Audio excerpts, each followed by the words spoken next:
Bueno, llevamos aquí todo el día. Supongo que, a pesar del entusiasmo, las fuerzas pueden ir flaqueando. Y, por tanto, a mí es absolutamente necesario que intente resumir, acortar o consumir el menor tiempo posible en un tema que es enorme. Siempre van a quedar flecos, pero en cualquier caso voy a ver si consigo decir algunas cosas que me parecen fundamentales. Muchos de ustedes conocerán un artículo que con toda razón ha circulado mucho, porque es un espléndido artículo, que publicó un bioeticista que Juan Pablo Beca citaba esta mañana, Ezequiel Emanuel, en la revista Llama, el año 1992, hace ya algún tiempo, y que se titula 4 modelos de relación clínica. Es interesante el artículo, ya ha circulado mucho, porque sintetiza muy bien el problema que tenemos hoy con la relación clínica, ¿no? Los 4 modelos que distingue, uno, que es el que hemos analizado con una cierta detención esta mañana, es el modelo paternalista, que lo llama así, o sacerdotal, lo llama también. El médico sería como una especie de sacerdote, ¿no?, que maneja pues, la vida, lo oculto de la naturaleza y que de algún modo puede realizar algo así como milagros con el paciente, y que además es lo que el paciente en buena medida está siempre esperando, que el médico sea un exorcista capaz de exorcizar los aspectos negativos de la enfermedad, ¿no? Bueno, ese ya lo hemos visto, es el primer modelo. Ese modelo se caracteriza por una cosa, si lo queremos, resumir en 2 palabras, ¿no? Hubo un profesor de la Universidad de Harvard hace ya también algunas décadas que estudió, no esto en relación a la medicina, sino en relación a la ciencia, ¿no? Fue estudiando la historia de la ciencia occidental y decía que ha habido como 2 grandes tendencias en la historia de la ciencia. Una primera época muy grande que va de la antigüedad pues hasta el siglo XVII, sobre todo, cuando aparece con Lord Bacon el Novum Organum, la nueva lógica. Organon era la lógica aristotélica que había venido, pues, normativizando la cultura, la ciencia y la filosofía durante muchos siglos, pero en el siglo XVII pues, hubo un pensador británico que escribió un Novum Organum, una nueva lógica. Y esa nueva lógica es el comienzo de la ciencia experimental. Por tanto, lo que llamamos física moderna, ciencia moderna, nace precisamente en la época de Bacon y en buena medida por influencia de Bacon, ¿no? Bueno, la tesis de Loren Graham es que en todo el periodo, desde la antigüedad hasta como mínimo el siglo XVII, la época de Francis Bacon, la ciencia ha sido value-laden, dice. Ha estado cargada de valores. El científico no era neutro, ni se atenía solo a una cosa que se llaman hoy hechos, los hechos científicos. Entre otras cosas, les diré que en filosofía de la ciencia, este es un tema muy analizado, no hay hechos. Todos los hechos están mezclados con valores, todos, por mucha finura que tengamos en el análisis. Bueno, la cultura occidental moderna ha partido del principio de que hay hechos y que los hechos van a misa. Esto es. Nosotros queremos una cultura de hechos porque los hechos son objetivos, los hechos son verdaderos, están probados. Por ejemplo, hace un momento se hablaba del ensayo clínico, de la ética de la investigación biomédica. Esos son hechos. Es decir, la medicina basada en la evidencia son hechos. Es que esto tiene evidencia 1. Cuidado. Bueno, esta es la cultura moderna. Esto surge en el siglo XVII. Si ustedes leen cualquier libro anterior al siglo XVII y aparece la palabra hecho, verán que no tiene el sentido que tiene hoy cuando hablamos normalmente. En 1615, Cervantes publica la segunda parte del Quijote. La primera es de 1605, la segunda de 1615. Y allí se habla, en el prólogo a la segunda parte del Quijote, de los hechos de Don Quijote de la Mancha. Y si uno intenta, no sé, adivinar qué son los hechos, o por qué habla de hechos, qué sentido tiene la palabra hecho en ese contexto, ¿no? Hecho no significa hecho científico. De hecho, Cervantes es un poquito anterior a Lord Bacon, es decir, no le había llegado la revolución científica moderna, ¿no? Hecho, desde la antigüedad hasta el siglo XVII, significa hazaña. Hecho memorable, lo que llamaban los latinos res gestae. Res gestae Augusti. A la entrada de Roma había una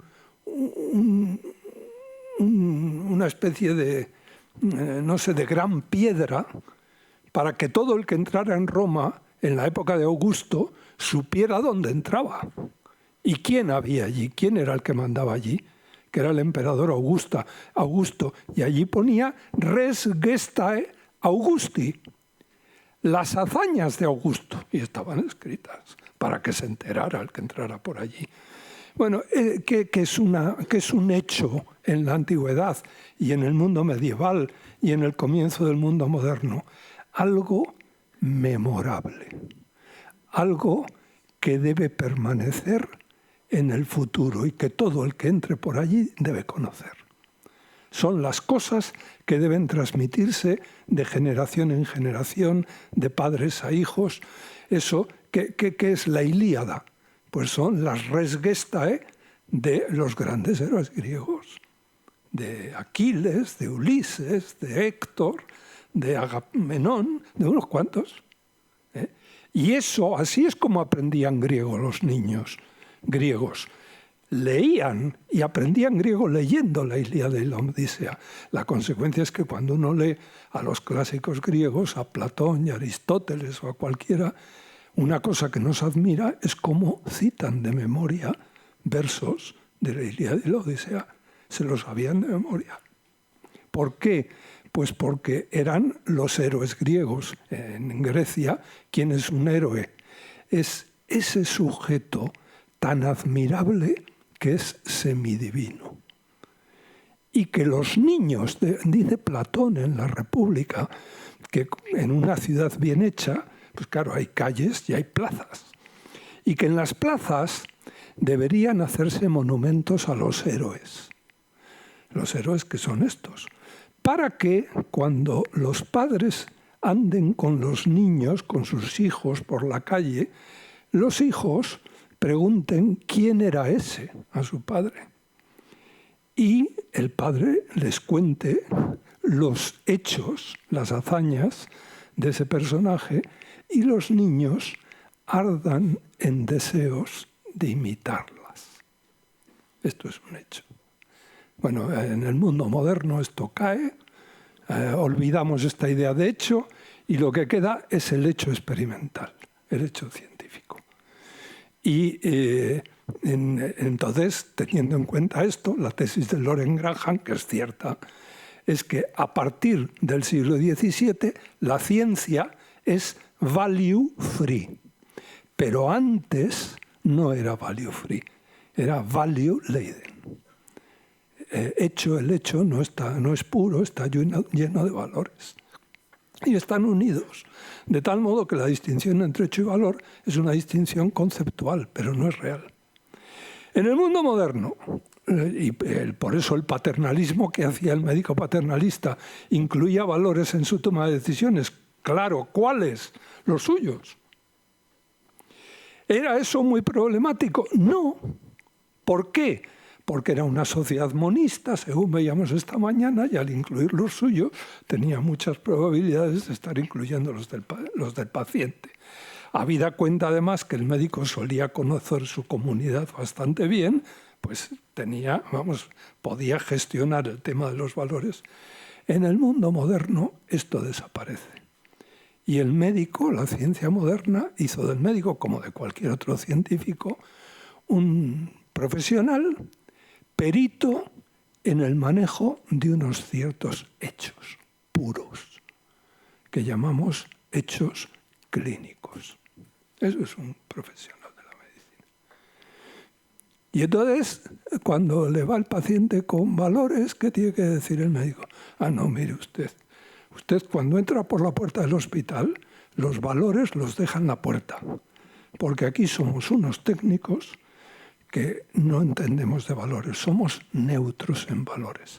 Que usted es rico o pobre, nosotros atendemos igual a los ricos y a los pobres.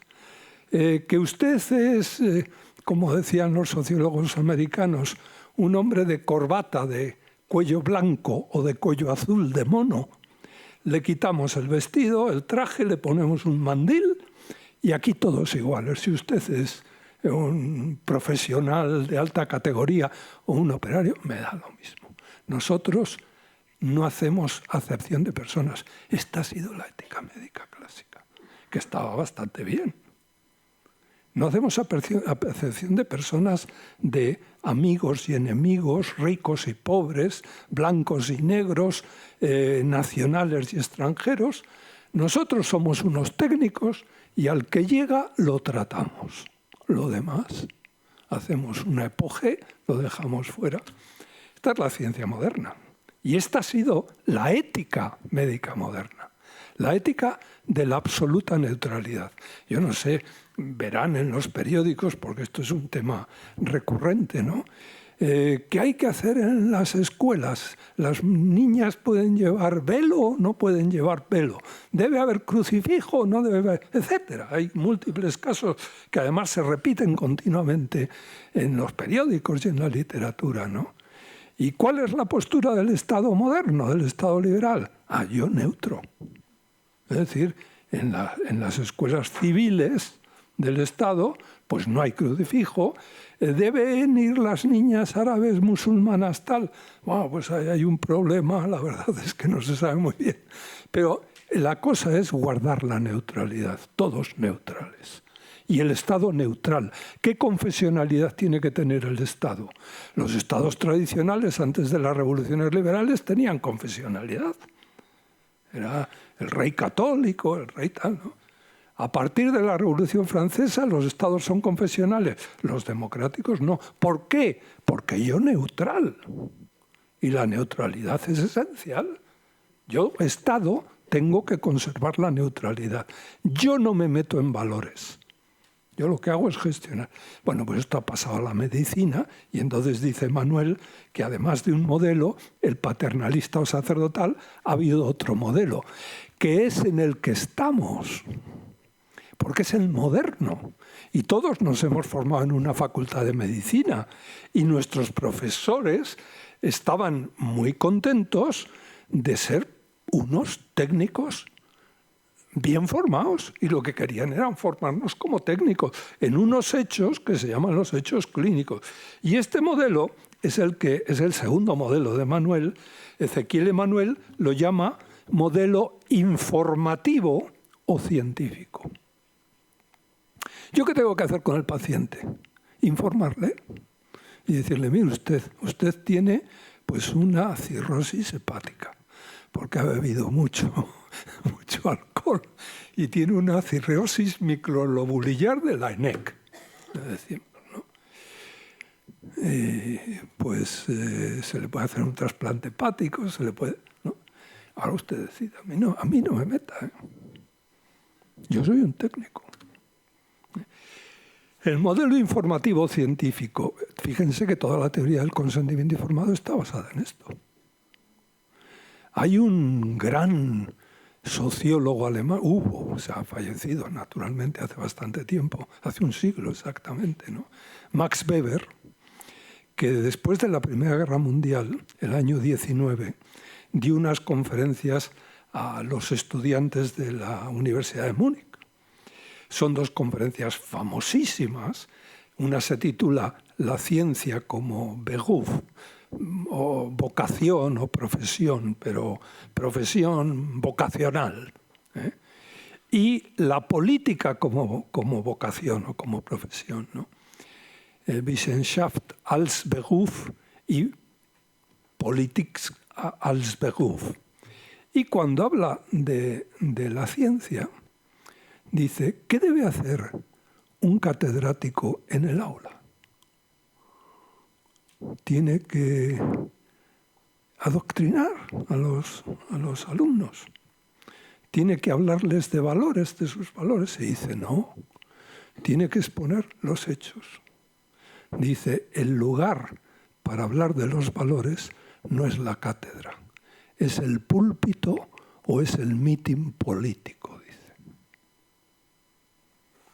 ¿Qué tiene que hacer el profesor? El profesor exponer. Yo expongo la literatura, les pongo los hechos y todo lo demás. Este es el segundo modelo. Y este modelo ha sido invasivo en la cultura moderna. A todos nos han formado en este modelo. Y probablemente más o menos todos lo practicamos.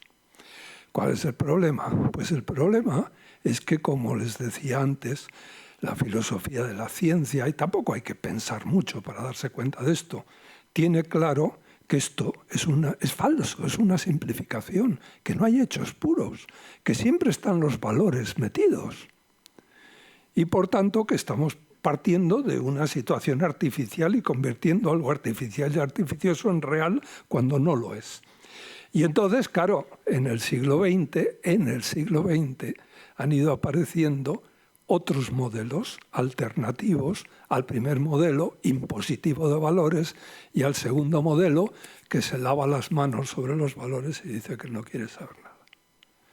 Y entonces la idea es, ¿y qué alternativas podemos encontrar? Claro, a comienzos de siglo, en la época de Max Weber, pues en Austria, hubo un médico bien conocido que se llamó Sigmund Freud. Y Freud, sobre todo al final de su vida, cuando empieza a tener discípulos y los discípulos empiezan a hacer análisis, y claro, el análisis, Freud intentó por todos los medios convertirlo en un análisis de hechos. Pero evidentemente cuando uno se mete en la conciencia y en el inconsciente de las personas, pues los valores surgen a borbotones. O sea, no es fácil quedarse solo con los hechos, ¿no? Y entonces empezó un debate dentro de la sociedad psicoanalítica austríaca y en las otras y en Berlín, ¿no?, sobre cómo cómo controlar la famosa transferencia y contratransferencia, cómo tenía que comportarse el terapeuta en relación a los valores del paciente.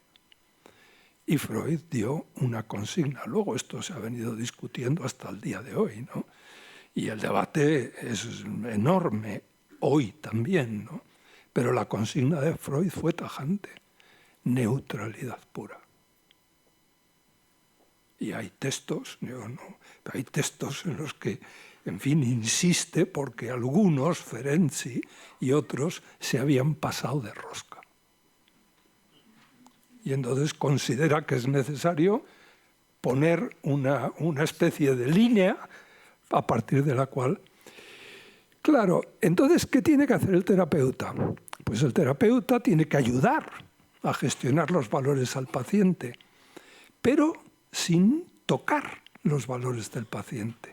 Es la famosa metáfora, que luego se puede complicar hasta el infinito, del espejo. Es decir, el terapeuta lo que puede hacer es como reflejar lo que el paciente le dice o la imagen del paciente, de tal modo que el paciente se acabe entendiendo a sí mismo mejor que se entendía solo, sin terapeuta, ¿no? Pero allá el paciente, ¿eh? O sea, el terapeuta le quiere ayudar, pero le tiene que ayudar externamente. No puede... Bueno, vuelvo a repetir que esto está muy debatido, pero esto es Freud, ¿no? Y entonces aparece un tercer modelo, que es el tercer modelo de Ezequiel Emanuel, ¿no? Es el modelo que llama Ezequiel Emanuel interpretativo, que es, bueno, la hermenéutica, no solo psicoanalítica, sino otras hermenéuticas, ¿no? Esto del psicoanálisis y de la psicoterapia ha pasado a otras áreas. Por ejemplo, a un área muy importante que pasó hace ya 40 años fue al área de la educación. Claro, un profesor de enseñanza media tiene, sobre todo si es un profesor de ética o de filosofía, pero cualquier profesor, ¿no? Tiene un grave problema, y es ¿qué tiene que hacer con los alumnos? ¿Tiene que exponer solo hechos? ¿Tiene que dar su opinión sobre los valores? ¿Tiene que hacer de espejo para que el alumno se vea mejor a sí mismo que se ve él solo y por tanto pueda ver las coherencias o incoherencias de valores que tiene?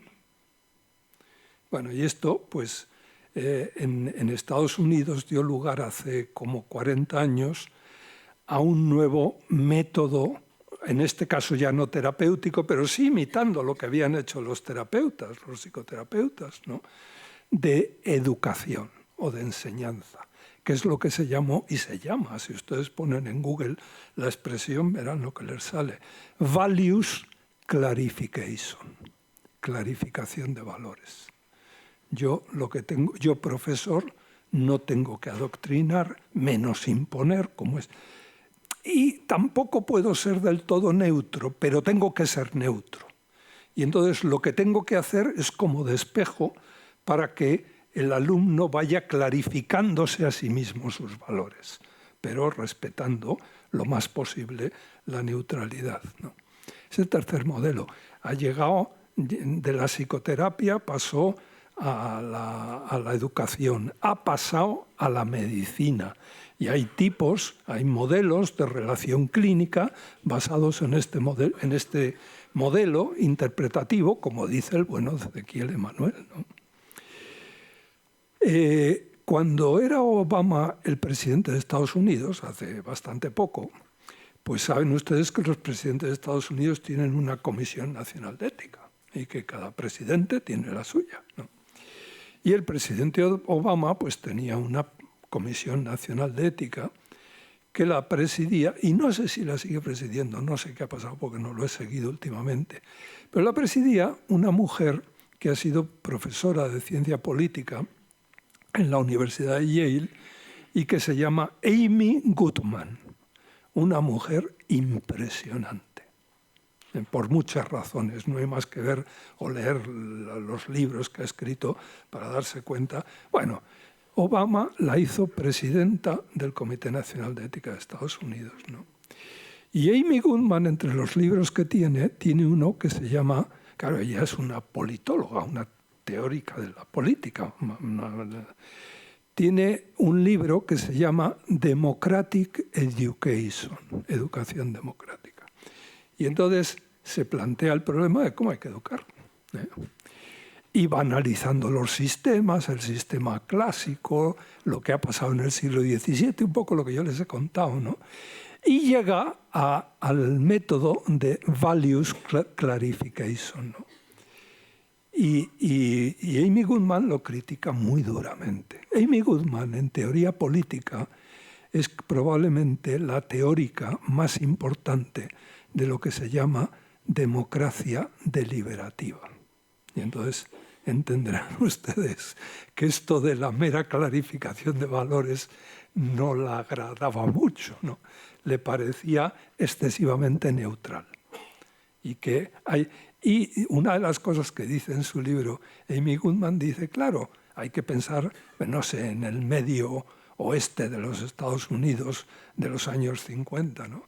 Si un niño llega a la escuela diciendo, en fin, su padre es del Ku Klux Klan y diciendo que ha oído a su padre que a los negros y a los hispanos pues hay que masacrarlos, ¿qué tiene que hacer el profesor? Neutral.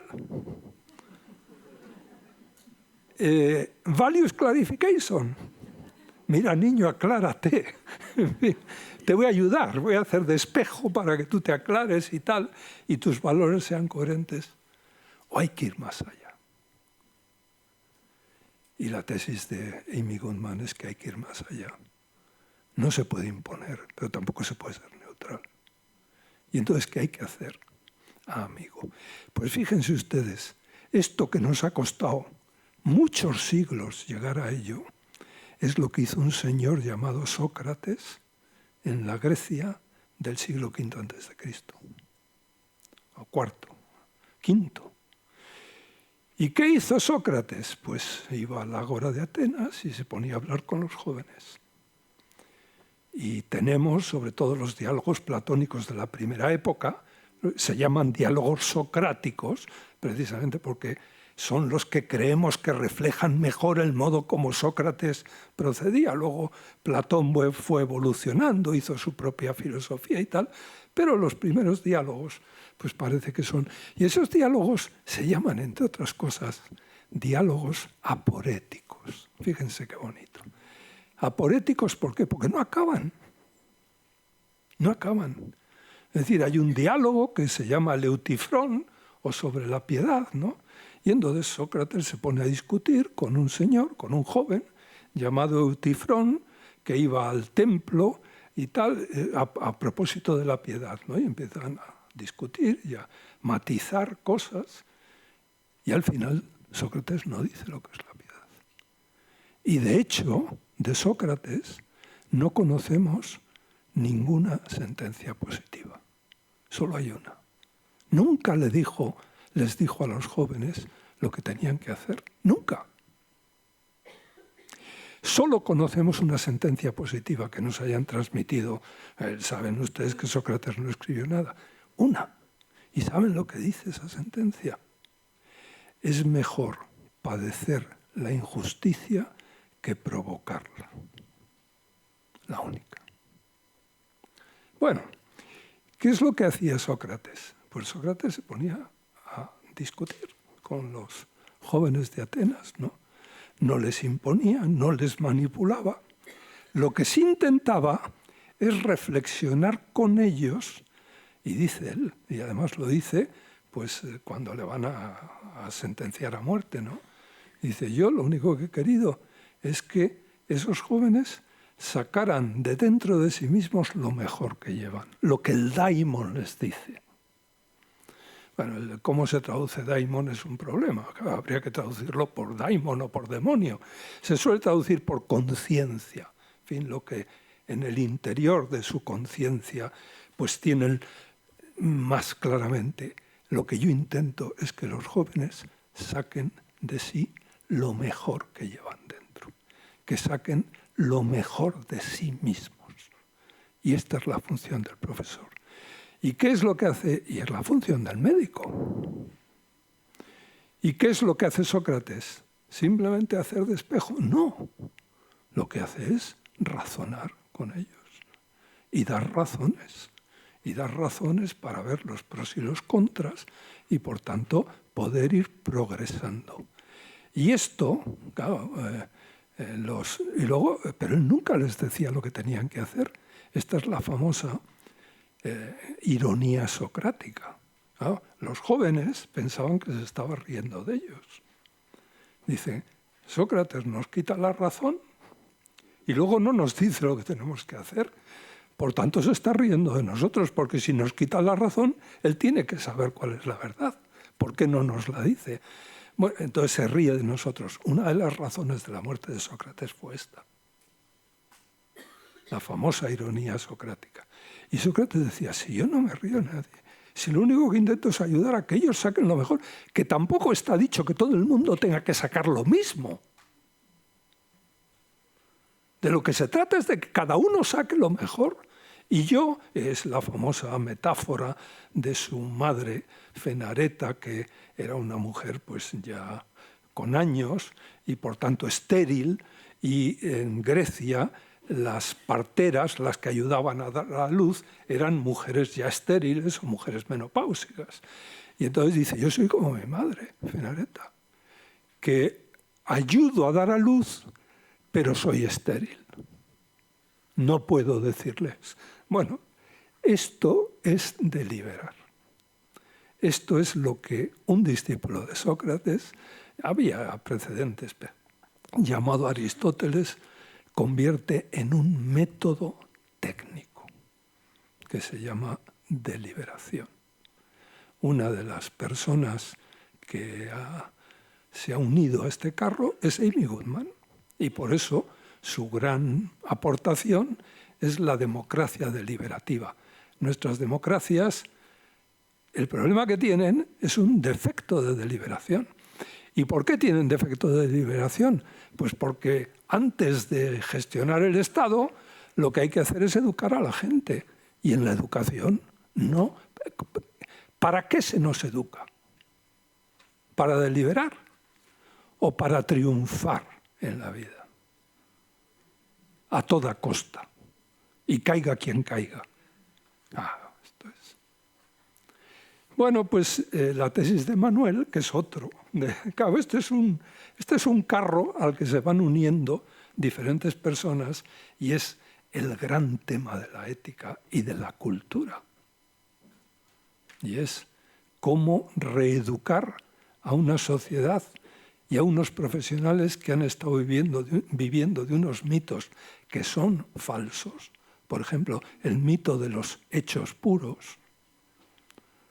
Unos mitos que son falsos y cómo educarles en una gestión de valores, porque no podemos ser neutrales, pero tampoco podemos manipular ni podemos imponer.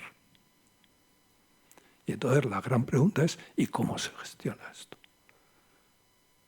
Es muy difícil, claro. Por eso cuando, en fin, se habla de la deliberación, claro, en el lenguaje castellano normal, deliberar lo entendemos en el sentido de hablar. Estoy deliberando con fulanito, estoy hablando, estoy negociando. Nada que ver. Deliberar no es hablar. Deliberar es un procedimiento técnico. Y además que necesita, como decíamos esta mañana, de conocimientos. Eso se aprende relativamente bien. De habilidades ya no se aprende tan fácilmente. Y de actitudes. Yo, que llevo metido en esto muchas décadas, ya algunas décadas, les puedo asegurar que hay gente que no puede deliberar. No puede. Hay personalidades rígidas, hay dogmáticas que no pueden deliberar. Y yo, cuando las veo, por ejemplo, en un comité de ética, sufro y ellas sufren. Y entonces, pues no obliguemos a todo el mundo a esto, ¿no? Es decir, no tiene que formar parte todo el mundo de un comité de ética, ni todo el mundo. Este es nuestro gran tema, la deliberación. Bueno, antes de acabar, quiero añadir una cosita más. Nuestro objetivo es el método deliberativo. ¿Deliberar sobre qué? Bueno, como vivimos en la cultura moderna y a todos nos han formado en hechos y la medicina basada en la evidencia es tan importante y, bueno, pues lo primero que tenemos que hacer, por ejemplo, en la relación clínica, ¿qué es la relación clínica? Les decía yo esta mañana, es una relación de deliberación. Yo tengo un paciente delante, ¿qué tengo que hacer con él? Decirle, mire, usted tiene esto, aquí está el papel con el consentimiento informado, firme si quiere o no firme. Es eso lo que tengo que hacer. El paciente, naturalmente, tiene sus miedos, sus angustias, porque esta tarde se decía, ¿no? Es decir, si se decía a propósito de la investigación biomédica, no digamos cuando el problema es que tienes un cáncer de colon. Entonces, ¿qué hay que hacer? No, mire usted, yo soy cirujano, si usted quiere que le opere, firme y le opero. ¿Que no firma? Pues pida la alta voluntaria y váyase de aquí. Porque yo soy un técnico y lo que sé es operar, nada más. A mí no me venga usted con más cuentos porque yo no tengo nada que ver con esto. ¿Es esto así o no? No. A veces Yo diría que a veces es peor que así. A veces, claro, no todas. Bien, entonces hay que deliberar sobre los hechos, ¿no? Eso es lo que hacemos en una sesión clínica. Y esto más o menos todos sabemos cómo se hace, ¿no? Sesiones clínicas, y todos tendrán experiencia de esto, las hay buenas y malas. ¿Qué es una buena sesión clínica? Aquella donde se delibera colectivamente en orden a ver qué es lo más razonable para hacer con un paciente, ¿no? ¿Qué es una mala sesión clínica? Yo he visto muchas. Pues es aquella en la que el señor que expone va a lucirse y a demostrarles a los demás que el que más sabe de esto es él. No sé si las han visto, supongo que sí, y además supongo que las han sufrido, porque desdichadamente son las más frecuentes. Bien, hay que deliberar sobre los hechos. Una sesión clínica, todos sabemos, no, pero mucho cuidado, que deliberar con los hechos no es tan sencillo. Porque los hechos, todos tienen incertidumbre. Los hechos clínicos, todos tienen incertidumbre. Y a los seres humanos la incertidumbre no nos gusta. Nos gustan las certezas. No les digo a los pacientes. El paciente que tiene un cáncer de colon lo que quiere es que el médico o el cirujano le asegure que va a salir bien. ¿El cirujano puede asegurar eso? No. ¿Y entonces qué vamos a hacer? Hombre, el inconsciente aquí se crece, ¿no? Yo soy una especie de semidios que puedo asegurar que este señor dentro... Y esto, sin darnos cuenta, acabamos diciendo lo que no podemos decir. Deliberar sobre hechos es necesario. Y es necesario para disminuir los sesgos en relación a los hechos clínicos, que nos pueden. Pero eso es lo más fácil, porque es lo que nos han enseñado en la facultad. Porque luego hay que deliberar sobre los valores implicados. Claro, si hemos distinguido entre hechos y valores, en realidad van juntos, pero si los dividimos, pues después de los hechos habrá que analizar los valores. Y en la deliberación sobre valores ya sí que los sesgos son continuos. Y además no nos damos cuenta. Yo tengo una especie de máxima que voy diciendo por todos los lados. Toda valoración espontánea está sesgada.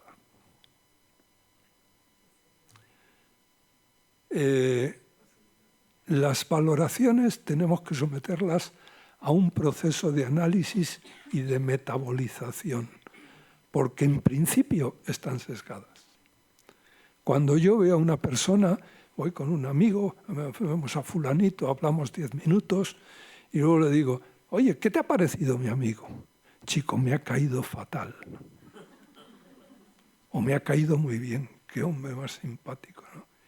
Esas valoraciones están sesgadas. Y hay que iniciar todo un proceso de análisis. Y si vas diciéndole a tu amigo, no, pues ese chico, a pesar de que te haya caído tan mal, es un sujeto que hace tales cosas y que tal y que cual, pues es probable que a los 10 minutos diga, hombre, ahora me cae un poco mejor.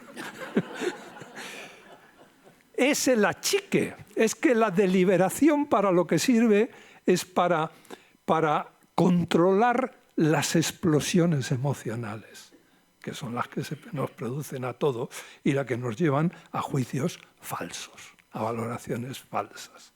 Deliberar sobre valores requiere un entrenamiento, requiere una técnica, requiere saber unas cuantas cosas y luego hay que practicarla. Y esto hay que practicarlo en la relación clínica.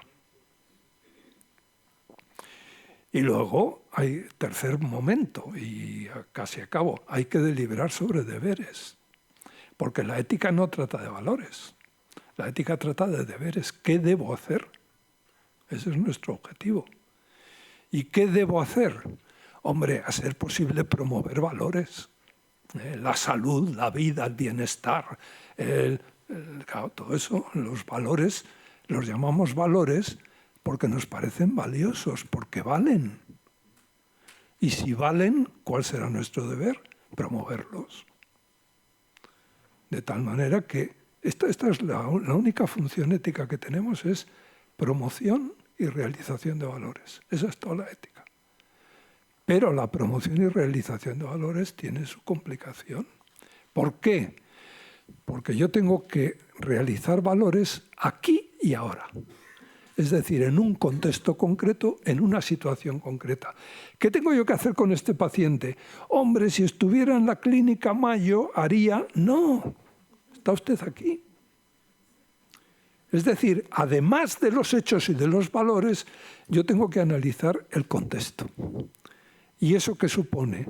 Analizar las circunstancias y prever las consecuencias. Y con eso hacer un juicio de realidad. Aquí y ahora yo creo que lo que debo, esta es la ética, lo que debo hacer es esto, esto y esto. Bueno, pues ponderar las circunstancias y prever las consecuencias, ¿hay que deliberar sobre ello? Pues muchísimo. ¿Por qué? Pues entre otras cosas porque el contexto nunca se puede agotar. Nunca. A un paciente nunca le agotaremos. Y prever las consecuencias mucho menos. Las consecuencias son futuras y, como ya decían los lógicos antiguos, los futuros, decían ellos, son contingentes. Es decir, se pueden dar y se pueden no dar. Eso significa contingere en latín. Y por tanto, estamos jugando con incertidumbre, con probabilidad. Y a partir de ahí, con todo eso, tenemos que hacer un juicio que nunca va a ser cierto. Lo único que puede ser es probable. Bueno, pues quiten la palabra probable, que es muy moderna, y pongan prudente.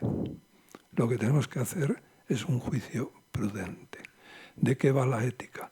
De amasar, deliberando, hechos, valores, deberes, en orden a tomar la decisión más prudente que podamos. Esa es nuestra obligación. ¿Y para eso qué tenemos que hacer? Pues tenemos un paciente delante.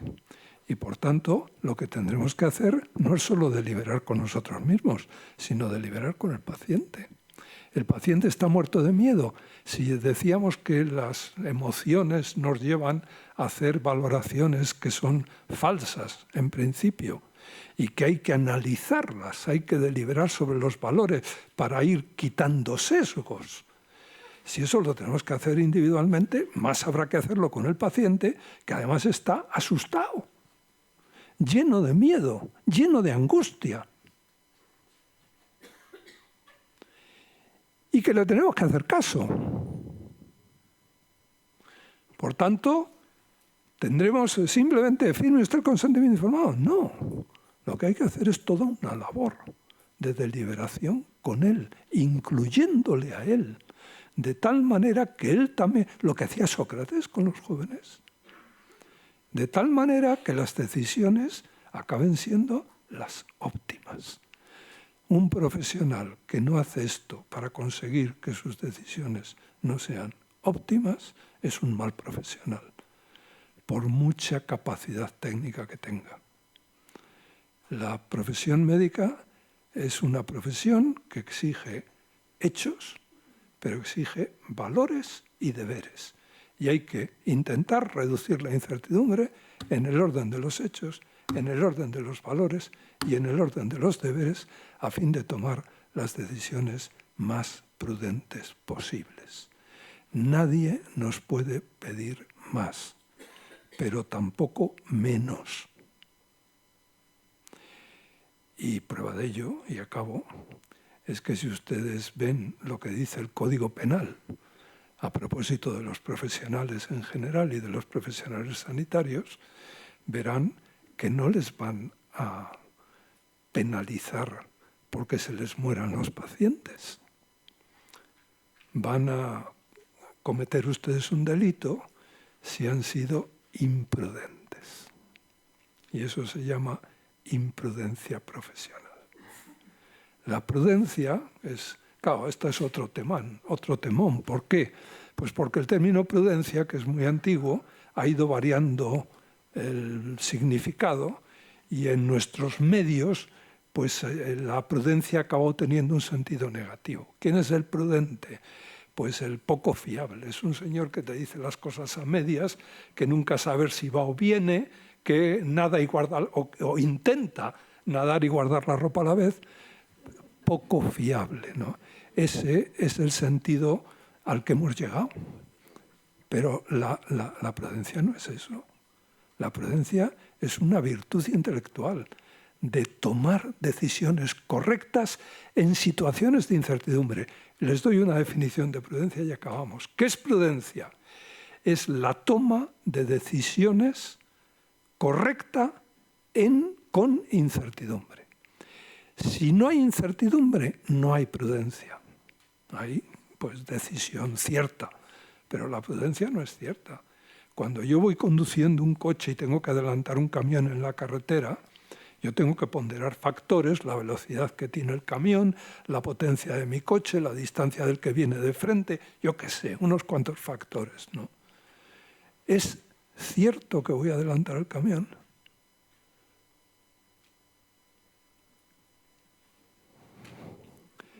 No es cierto. Hay 1000 factores que no he tenido en cuenta y no los puedo tener en cuenta todos, ¿no? Pero ¿le puede dar un infarto al camionero? ¿Me puede dar un infarto a mí? ¿Puede estallarle una rueda al camionero? ¿Me puede estallar una rueda a mí? Bueno, pongan ustedes lo que quieran. Puede salir un perro y tal, lo que quieran. De cierto, nada. Mi deber moral no es no matarme adelantando el camión, es ser prudente. Muchas gracias.